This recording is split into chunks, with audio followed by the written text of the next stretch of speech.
네, 지금 여러분도 다 잘 아시다시피 뉴스만 틀면은 지금 이스라엘과 하마스 전쟁 소식이 계속 나오고 있습니다.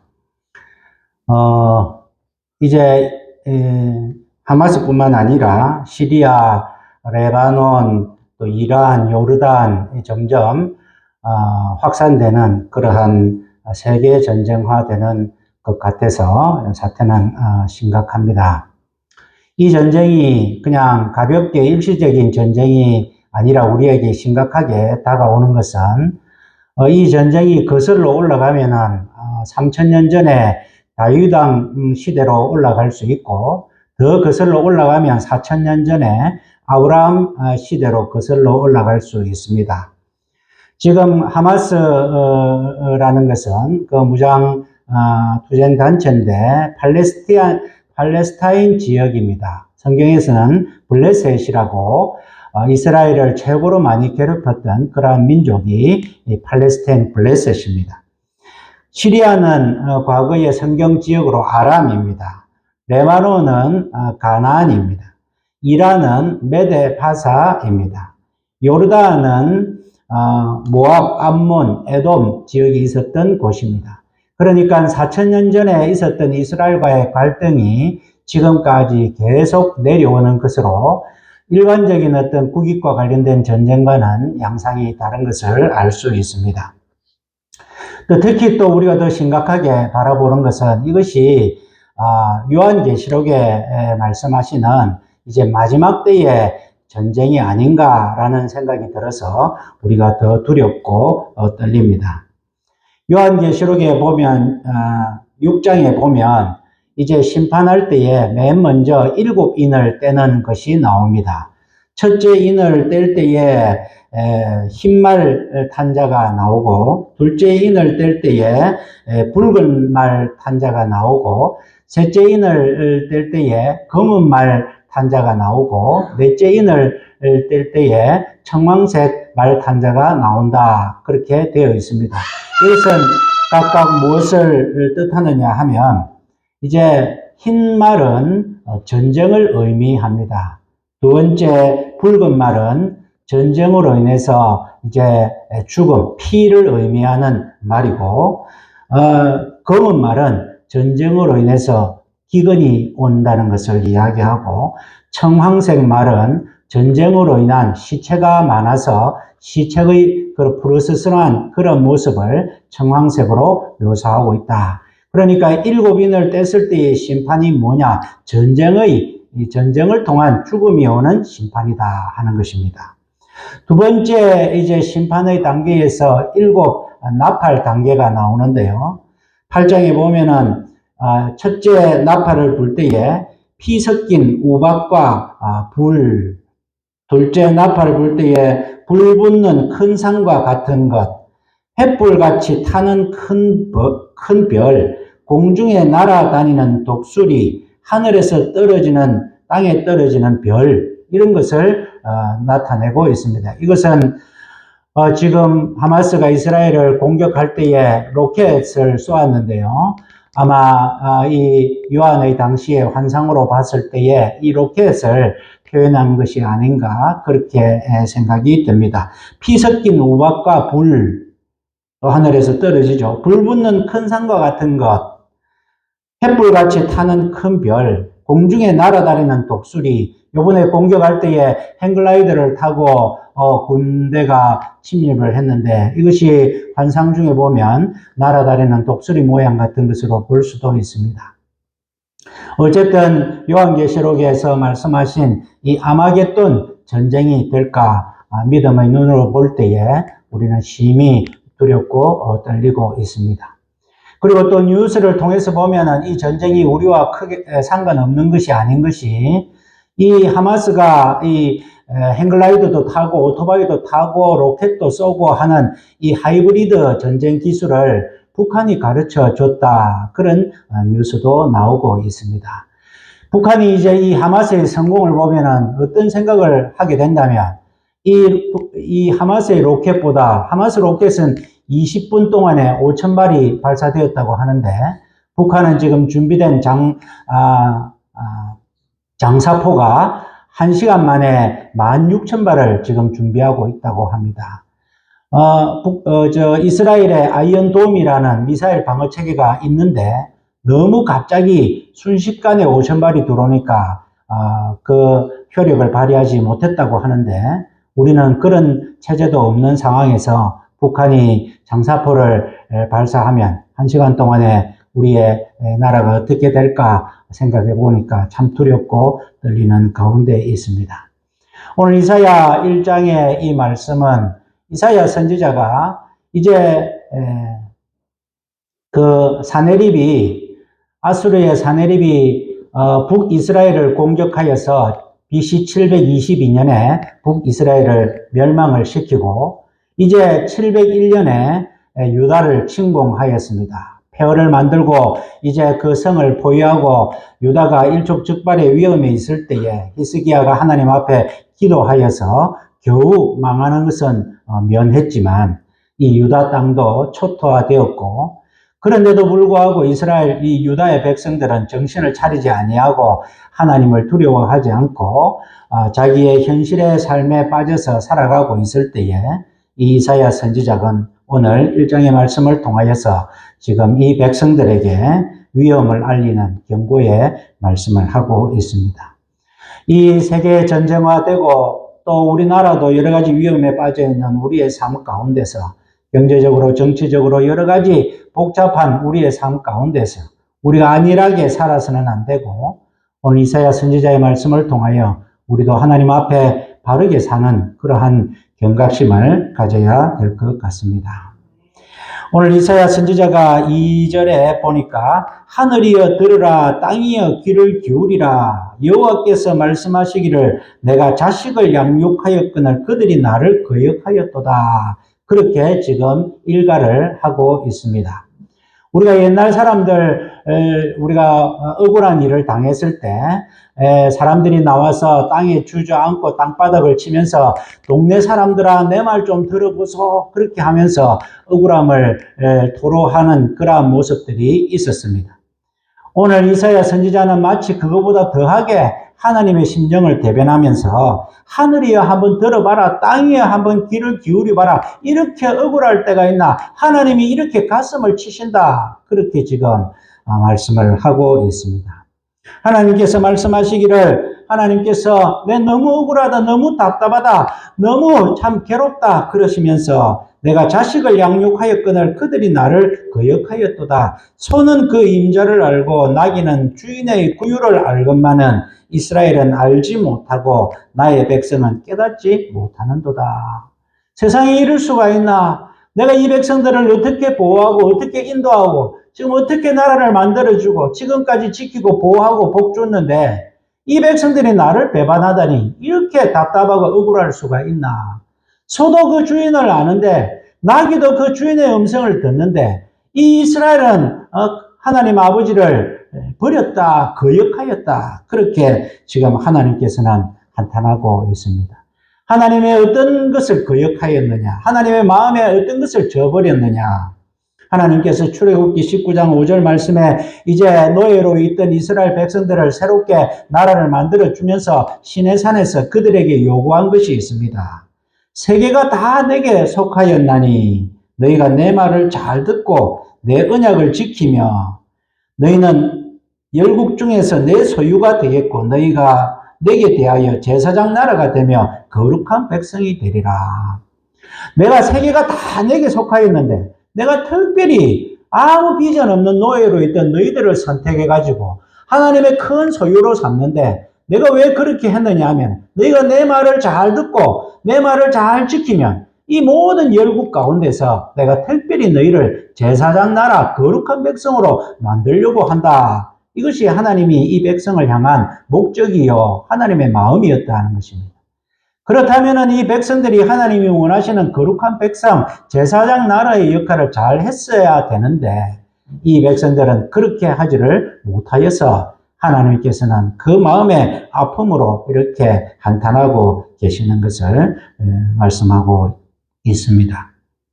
그러면서 이제 이사야 선지자가 하나님께서 왜 이렇게 한탄하셨느냐? 우리의 모습을 한번 보자. 4절 말씀에 슬프다, 범죄한 나라요. 여기서 슬프다 하는 원어가 호의라는 단어인데 이것은 장례식장에서 사람이 죽었을 때 아이고 할 때 그 말이 호의라는 말입니다. 슬프다, 범죄한 나라요. 허물진 백성이요. 행악의 종자요. 행위가 부패한 자식이로다. 우리가 지금 하나님 앞에 어떻게 살아가고 있는 줄 아느냐? 하나님께 범죄하였다. 우리가 허물이 많다. 악을 행하는 종자다. 행위가 부패한 자식이로다. 그들이 여호와를 버리며 이스라엘의 거룩한 자를 만홀히 여겨 멀리하고 물러갔도다. 우리의 문제가 무엇인 줄 아느냐? 하나님을 버렸다는 것입니다. 하나님을 거역하였다는 것입니다.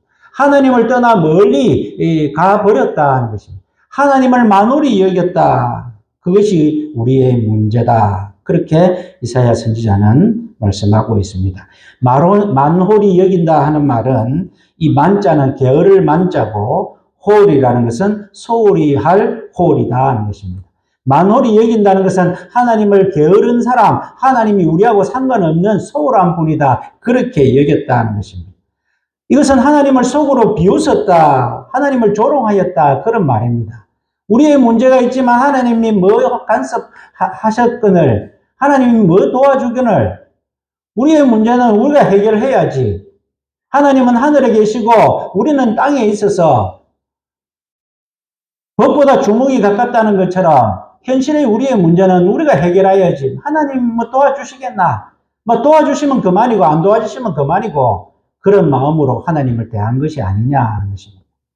하나님께서 아버지로서 우리를 지금까지 살피고 보살피고 우리를 향하여서 목적이 있으신데 우리가 그것을 저버리고 여호와를 버리고 하나님을 만홀히 여기고 멀리하고 우리가 물러가 하나님을 배반한 것이 아니겠느냐. 우리의 문제가 이렇다 하는 것입니다. 우리가 하나님 없이 잘 살려고 했지만은 우리의 사람 모습을 한번 봐보자. 그것이 5절부터 8절까지 나오고 있습니다. 지금 유다의 형편이 어떻느냐 하는 것입니다. 너희가 어찌하여 매를 더 맞으려고 더욱더욱 패역하느냐. 온 머리는 병들고 온 마음은 피곤하였으며 발바닥에서 머리까지 성한 곳이 없이 상한 것과 터진 것과 새로 맞은 흔적뿐이오늘 그것을 싸며 싸매며 짜며 싸매며 기름으로 유함을 받지 못하였도다. 하나님 없이 살아가는 우리 모습이 한번 보자 하는 것입니다. 우리가 행복하냐 하는 것입니다. 우리가 하나님 앞에 매를 더 맞으려고 어찌 이렇게 더욱더욱 패역하느냐. 머리는 병들고 온 마음은 피곤하였다. 지금 우리가 머리가 병들었다는 것은 다 병든 것입니다. 마음이 피곤하다는 것은 마음이 병들었다는 것인데 몸도 병들고 마음도 병들은 그런 모습으로 살아가고 있는 것이 아니냐 하는 것입니다. 발바닥에서 머리까지 성한 것이 하나도 없지 않느냐. 상한 것과 터진 것과 새로 맞은 흔적뿐이오늘 우리가 지금 이스라엘 전쟁에서 보면 뉴스에서 나올 때에 그 폭탄으로 건물이 파괴되고 이제 다친 사람들이 머리에 붕대를 감고 피를 절절 흘리는 모습을 많이 보게 됩니다. 지금 머리끝에서부터 발끝까지 성한 곳이 없이 터지고 꿰매고 싸매고 새로 만든 흔적뿐이고 그렇다면 거기에 곪은 것을 낫게 하려면 짜야 되고 붕대로 감아야 되고 싸매야 되고 약을 발라서 부드럽게 그렇게 해야 되는데 우리의 지금 모습이 어떻느냐. 그렇게도 하지 못하고 그렇게 처절하게 살아가는 것이 아니냐 하는 것입니다. 또 우리의 땅은 어떻느냐. 7절에 너희 땅은 황무하였고 너희 성읍은 불탔고 너희 토지는 너희 목전에 이방인에게 삼키었으며 이방인에게 파괴된 같이 황무하였고 또 우리 백성들은 어떻느냐. 8절에 딸 시온은 포도원의 망대같이 원두밭의 상징막같이 에워싸인 성읍같이 겨우 남았다. 우리의 삶의 모습을 한번 보자 하는 것입니다. 경상도 말로 네 꼬라지를 한번 봐라. 지금 제대로 살고 있는 것인가? 우리나라 꼬라지를 한번 봅시다. 지금 이 제대로 살고 있는 것인가 하는 것입니다. 살아가는 것은 다 빚으로 살아가고 언제 전쟁의 위협 속에서 정치는 부패하였고 경제도 엉망이고 온갖 사람의 사랑이 식어가지고 온갖 죽이고 쏘기고 보이스피싱이나 사기가 얼마나 남루하고 얼마나 폭력이 무성하고 우리가 살아가는 모습이 한번 보자 하는 것입니다. 이게 제대로 사는 것인가 하는 것입니다. 그것만 그럴듯하게 뭐 도로가 닦이고 건물이 섰다고 해서 먹는 것이 좀 좋다고 해서 우리가 잘 사는 것 같이 보이지만은 우리의 모습을 한번 보자 하는 것입니다. 이사야 선지자가 이스라엘 당시의 유다를 보듯이 우리의 모습을 하나님 눈에 비춰보면 우리가 살아가는 것이 제대로 살아가는 것이 아니다. 왜 이렇게 됐느냐 하는 것입니다. 하나님께서 그래도 우리가 그나마 이렇게 살아가는 것은 9절에 만군의 여호와께서 우리를 위하여 조금 남겨두지 아니하셨다면 우리가 소돔 같고 고모라 같았으리로다.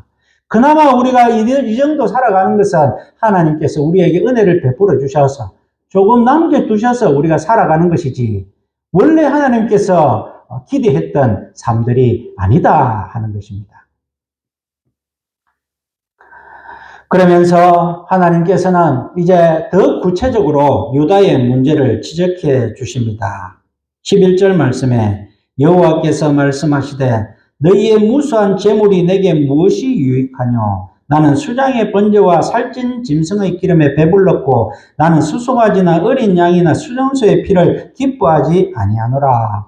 너희 예배를 내가 받아들이지 못하겠다. 너희 분향을, 너희 번제를, 너희 제사를 나는 받아들이지 못하겠다. 너무 괴롭다. 너무 역겹다. 무수한 재물도 다 필요 없다. 살찐 짐승도 다 필요 없다. 그 태워서 올리는 분향도 나는 역겹다. 13절에 헛된 재물을 다시 가져오지 말라. 분향은 나의 가정이 여기는 바요. 월삭과 안식일과 대회로 모이는 것도 그러하니 성회와 아울러 악을 행하는 것을 내가 견디지 못하겠다. 하나님은 제사를 기뻐하시는 줄 알았습니다. 하나님께서 이 백성들에게 제사를 드리라고 했습니다. 살찌고 좋은 짐승을 희생을 잡아서 하나님 앞에 제사를 드리라고 했습니다. 그래서 하나님은 제사를 기뻐하는 줄 알았습니다. 그런데 오늘 하나님께서는 나는 제사를 기뻐하지 않는다. 월삭이라는 것은 매달 초에 하나님께 드리는 예배 제사입니다. 안식일은 매주 드리는 제사입니다. 대회 성회라는 것은 6월절 또 오순절, 초막절 같은 큰 명절입니다. 그것을 하나님 앞에 기념하여 지키라 하여서 지키는 것이 하나님이 좋아하실 줄 알았는데 하나님이 오늘 말씀에는 싫어한다. 내가 견디지 못하겠다. 그렇게 말씀을 하십니다. 내 마음이 너희의 월삭과 정한 절기를 싫어하니 그것이 내게 무거운 짐이라 내가 지기에 곤비하였나니라. 피곤하다. 너희가 드린 예배를 내가 역겹다. 피곤하다. 내가 싫다. 드리지 마라. 그렇게 하나님께서는 극단적으로 말씀하고 계십니다. 너가 한번 드려봐도 15절에 너희가 손을 펼 때에 내가 눈을 가리우고 너희가 많이 기도할지라도 내가 듣지 아니하리니 이는 너희 손에 피가 가득함이니라. 왜 하나님께서는 이 제사를 기뻐하지 아니하시는가? 피가 가득하고 또 너희가 12절에 내 앞에 보이러 오니 너희의 드리는 예배가 진정한 예배가 아니고 그냥 나에게 눈가림으로 그냥 형식적으로 때우는 예배이기 때문에 내가 그렇다. 그리고 너희가 예배를 드린다 하면서 너희 손에 피가 가득하는 것은 온갖 세상적인 불의, 세상적인 그런 몸부림으로 살다가 하나님 앞에 거룩하고 청결한 모습이 아니라 속죄의 모습도 아니고 그렇게 너희 모습 가운데 죄가 덕지덕지 붙어 있는 상태에서 그냥 주일날 하나님 앞에 예배드리면 그것으로 때우는 식으로 그렇게 나오는 예배이기 때문에 하나님께서는 내가 그 예배를 기뻐하지 아니한다. 나 받지를 못하겠다. 그렇게 말씀하고 계시다는 것입니다. 우리 사회는 믿지 않는 자들이 많이 있습니다. 그들의 삶은 그렇다 하더라도 하나님께서 오늘 하나님의 백성들의 삶을 요구하십니다. 너희가 과연 나에게 진정한 예배를 드리고 있느냐? 참된 예배를 드리고 있느냐?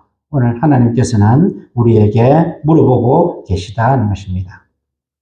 로마서 12장 1절에 그러므로 형제들아 너희 몸을 하나님이 기뻐하시는 거룩한 산 제물로 드리라. 이는 너희의 드릴 영적 예배니라. 하나님께서는 우리에게 삶으로 예배를 드려주기를 원한다. 그렇게 말씀하십니다. 그냥 형식적으로 살찐 짐승을 잡아서 분향하는 것이 아니고 희생제사를 드리는 것이 아니고 너희 삶을 드리는 영적 예배를 나는 원한다. 성경에 보면은 하나님께서 받지 아니하시는 제사가 있었습니다. 그것은 카인의 제사였습니다.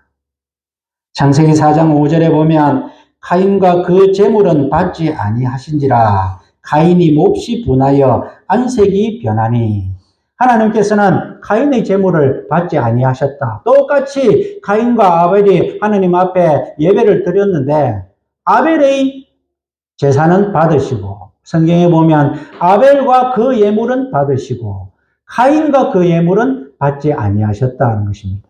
그냥 제물을 받는 것이 아니라 카인과 그 제사를 받지 아니하셨다. 카인 자체를 받지 아니하셨다는 것입니다.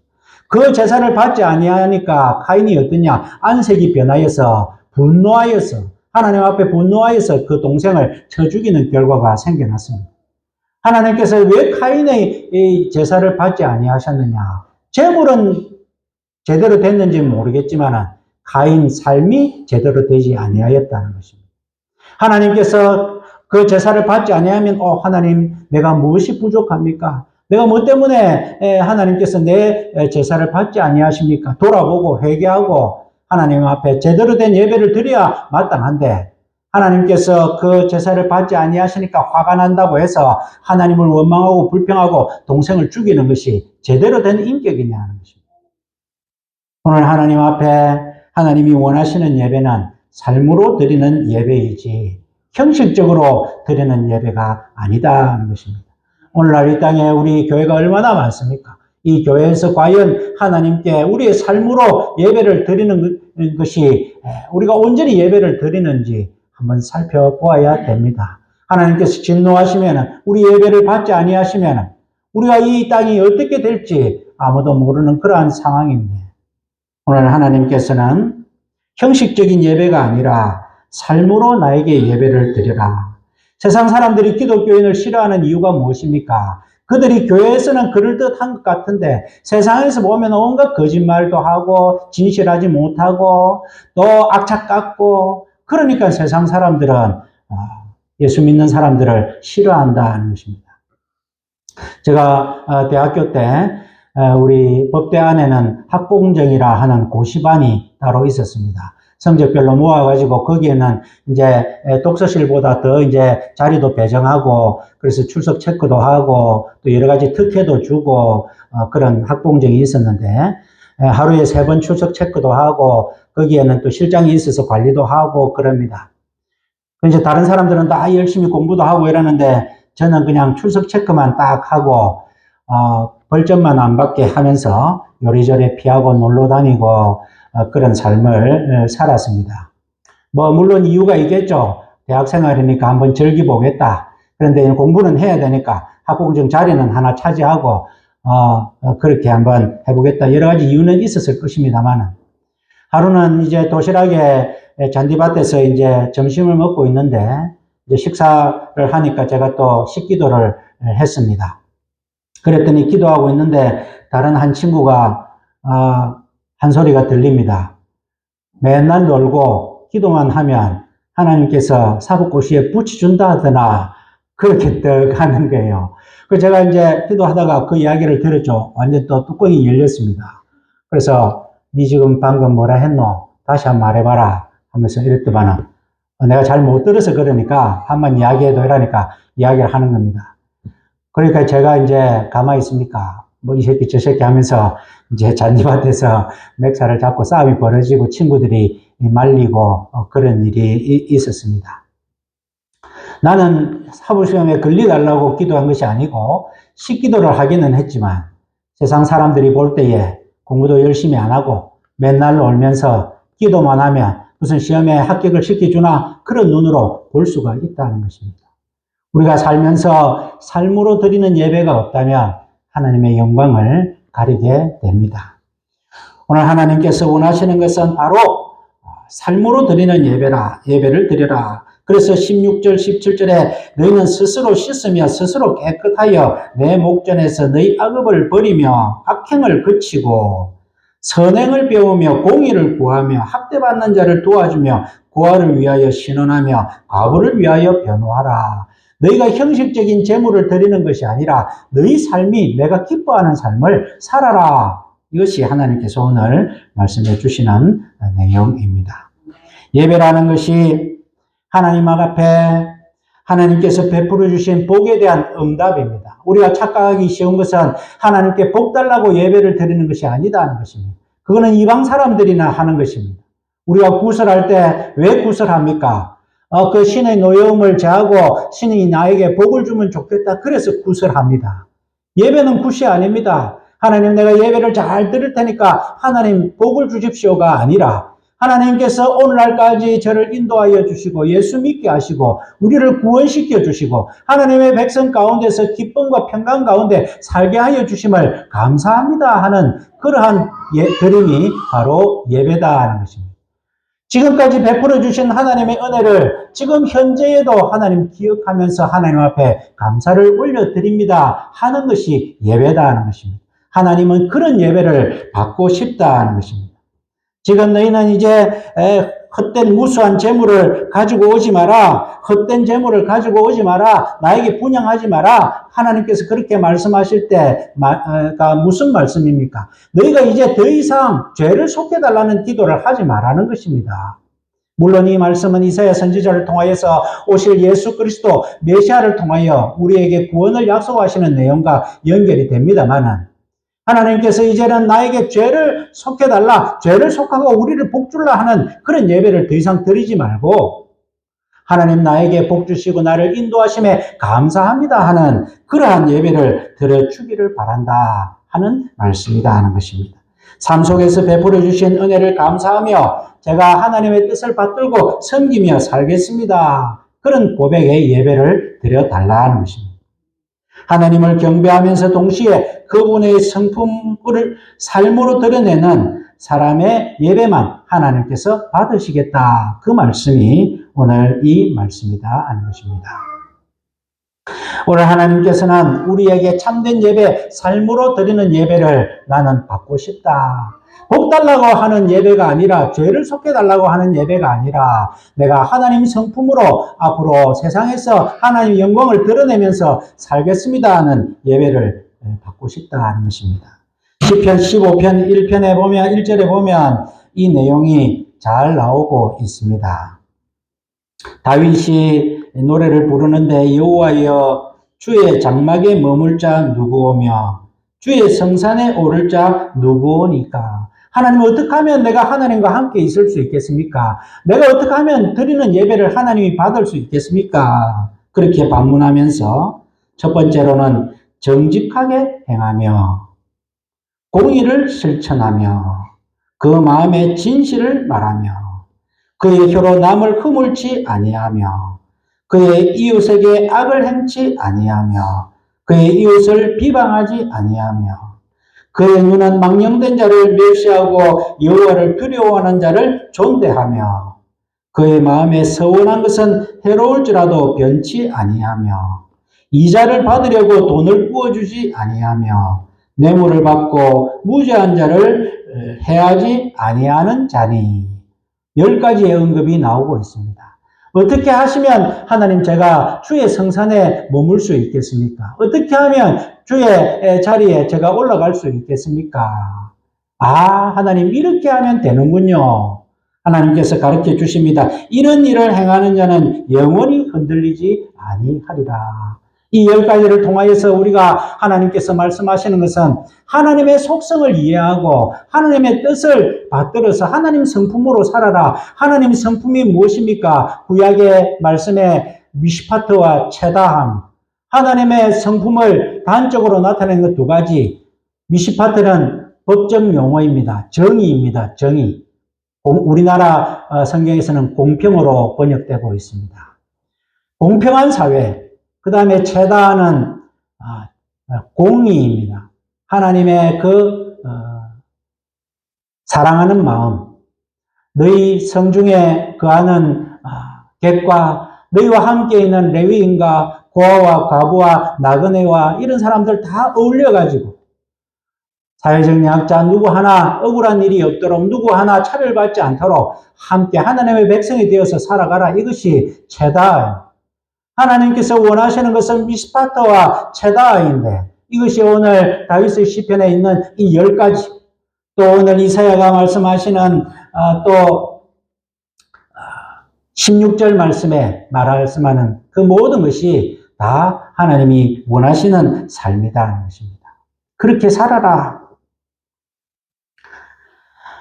진실해라. 거짓말하지 말고 다른 사람을 위하고 뒤에서 헐뜯지 말고 비방하지 말고 다른 사람을 사랑하고 한번 약속한 것은 네한테 해로울지라도 자꾸 바꾸고 그렇게 변치 말고 그렇게 마음 중심을 잡아서 하나님의 성품대로 한번 살아봐라. 이것이 하나님이 우리에게 요구하시는 삶이고 하나님의 공의와 정의를 이루는 삶이다 하는 것입니다. 이렇게 살 때에 하나님께서는 약속을 하셨습니다. 24절에 어떻게 하나님께서 해주시느냐. 내 대적에게 보응하겠고 내 마음을 편케 하겠고 내 원수에게 보수하겠으며 우리의 모든 원수와 대적을 하나님께서는 하나님의 원수와 대적으로 생각하여서 지금 이 나라가 위태롭게 되는 것은 모든 대적들이 침범하는 것 때문인데 하나님께서 그 모든 대적들을 다 물리쳐 주겠다. 그렇게 약속을 하십니다. 25절에는 내가 또 나의 손을 돌려 너의 찢기를 온전히 청결하여 버리며 너의 혼잣물을 다 제하여 버리고 하수구에 찌끄러기가 있으면 물이 빠지지 않습니다. 더러운 물이 범람을 합니다. 우리 혈관에도 안 좋은 찌끄러기가 있으면 혈관이 돌지 않고 그래서 몸에 탈이 납니다. 하나님께서는 너희의 모든 삶의 찢기와 혼잣물을 내가 깨끗하게 해주어서 너희 삶에 아무것도 걸림돌이 없도록 내가 해주겠다. 하나님께서 그렇게 말씀하십니다. 26절에 내가 너희의 사사들을 처음과 같이 너희의 모사들을 본래와 같이 회복할 것이라. 그리 한 후에야 내가 의의 성읍이라 신실한 고을이라 칭함이 되리라. 너희 삶의 지금 지도자들, 관리들, 세상에 혼탁한 모든 것들을 내가 다 회복시켜 주는데 처음과 같이 본래와 같이 회복시켜 주겠다. 너의 삶을 아무것도 없었던 아무 일도 없었던 것처럼 내가 해주겠다. 그것이 하나님의 약속이다 하는 것입니다.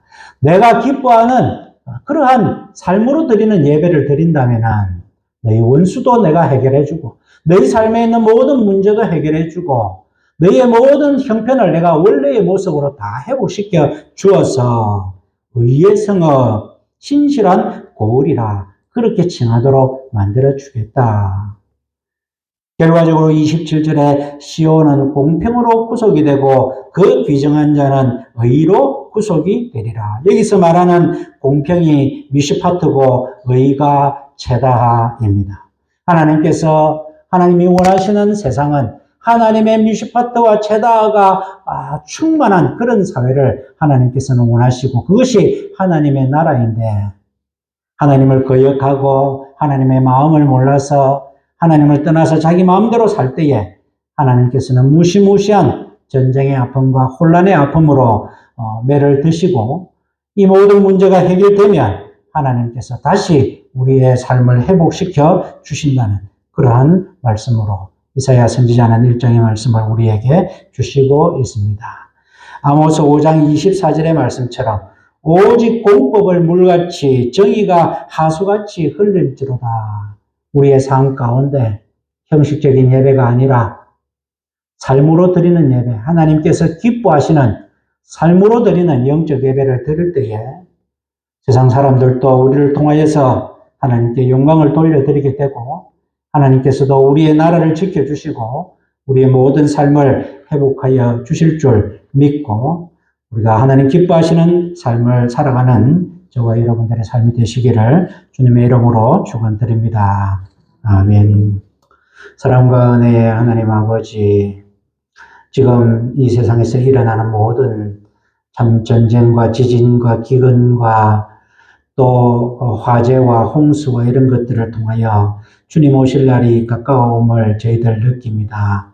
이제 세계전쟁이 또 일어날 것 같은 느낌도 들고 또 우리나라도 안전하지 않음을 저희들 느끼면서 우리가 이 위기의 시대에 어떻게 살아야 되느냐 말씀으로 한번 돌아봅니다. 형식적인 예배가 아니라 진정한 삶으로 하나님 앞에 드리는 예배를 살기를 원하시는데 하나님 우리가 이 이사야서의 말씀을 받고 우리를 돌아보며 하나님 마음을 우리가 흡족해 하는 하나님의 정의와 공의가 하수같이 흐르는 그러한 삶을 살아드리는 저희들 되게 하여 주시옵소서. 우리 한 사람이라도 하나님의 뜻에 부합하여서 우리의 삶으로 드리는 영적 예배, 하나님께서 받으시는 예배를 드리는 우리 고산교회 모든 믿음의 식구들 다 되게 하여 주시옵소서. 예수님 이름으로 기도하옵나이다. 아멘.